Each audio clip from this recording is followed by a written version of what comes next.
مہذب دنیا کے لیے چنگیز خاں کی افواج کا طریق کی جنگ بالکل نیا تھا۔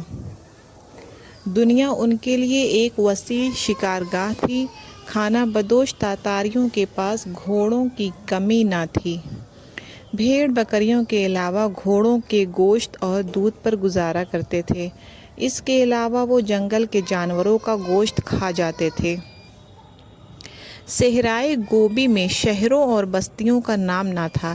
اگر کہیں بارش ہو جاتی تو یہ خانہ بدوش وہاں جا نکلتے اور جب تک ان کے مویشی گھاس کا آخری تنکا تک نہ چر لیتے وہ وہیں رہتے، اور پھر جب کوئی مسافر یہ پیغام دیتا کہ فلاں مقام پر بارش کے چند چھینٹے پڑے ہیں تو وہ ادھر کا رخ کر لیتے۔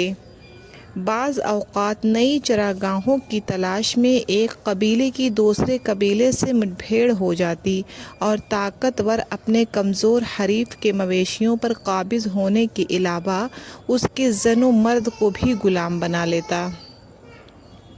اس لیے کمزور قبائل اپنی حفاظت کے لیے متحد ہو کر کسی طاقتور آدمی کو اپنا امیر بنا لیتے تھے۔ سردیوں میں شمال کی سرد ہواؤں سے یہ تمام علاقہ کرۂ زمہریر بن جاتا۔ ریت کے تودوں پر برف کی چادر بچھ جاتی۔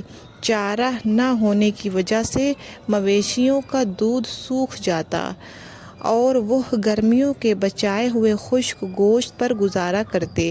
کبھی کبھی تیز آندھیاں ان کے خیمے اڑا کر لے جاتی اور ان کے مویشیوں کو ادھر ادھر کر دیتی۔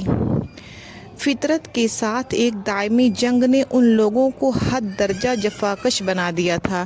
وہ کئی کئی دن تک گھوڑے کی پیٹھ پر بیٹھ سکتے تھے اور کئی کئی دن بھوکے رہ کر لڑ سکتے تھے۔ چنگیز خاں نے بڑے بڑے سرداروں کی سرکوبی کرنے کے بعد انہیں اپنا مطیع فرمان بنا لیا۔ پھر خانہ بدوش تاتاریوں کے سامنے ان ممالک کے نقشے پیش کیے جہاں لہلہاتے باغات، سرسبز کھیتیاں اور سدا بہار چراگاہیں تھیں۔ لوٹ مار کی ہوس نے تمام خانہ بدوش کو چنگیز خاں کے جھنڈے تلے جمع کر دیا۔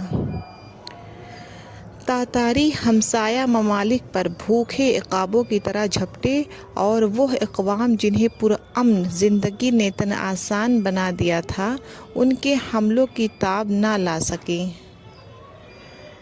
چند برس میں چنگیز خاں کی افواج شمال اور مشرق کے کئی ممالک پر قبضہ کر چکی تھی۔ وہ ایک ایک دن میں کئی کئی منازل طے کرتے اور بیک وقت کئی مقامات سے دوسرے ممالک پر یلغار کر دیتے۔ ان ممالک کی افواج حملہ آوروں کو روکنے کے لیے کسی ایک سرحد پر جمع ہوتی۔ چنگیز خاں کی فوج کا ایک حصہ ان کا مقابلہ کرتی اور باقی افواج مخالف سمتوں سے ملک میں داخل ہو کر شہروں اور بستیوں پر قبضہ کر کے سلطنت کا تمام نظام مفلوج کر دیتی۔ بعض اوقات یوں بھی ہوتا کہ کسی ملک کا سپہ سالار تاتاریوں کی پیش قدمی سے باخبر ہو کر ان کا راستہ روکنے کے لیے سرحد پر پڑاؤ ڈال دیتا۔